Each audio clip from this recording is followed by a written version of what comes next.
Hi all, welcome to the Best of CAT series by IMS. I am Parmeshwar here. Today we are going to look at an arithmetic question. So you can pause the video and let's say try the question for a minute or two and then let's say resume the video. So in today's sum, basically the question is based on the concept of time and work. It goes like this. 3 men and 8 machines can finish a job in half the time taken by 3 machines and 8 men to finish the same job. So what does it mean is that the first group of 3 men and 8 machines are twice as efficient as the work done by 3 machines and 8 men over here.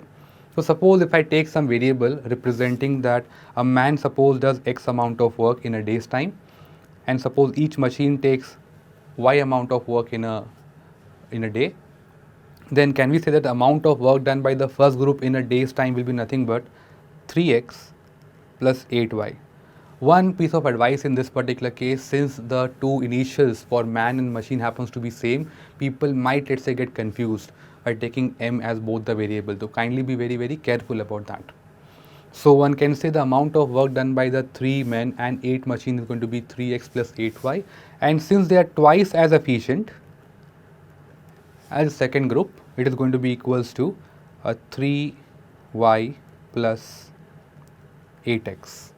So now if I solve this slightly, you get 6y plus 16x, and one basically gets nothing but over here 2y is equals to 13x. Let's understand what does this part mean. This basically will mean that the work done by 2 machines is as good as the work done by the 13 men.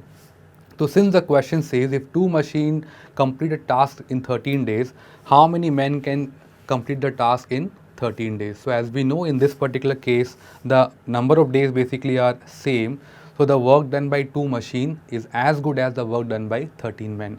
So my required answer for this particular question has to be 13. Now try a similar question and put your answer on the comment section.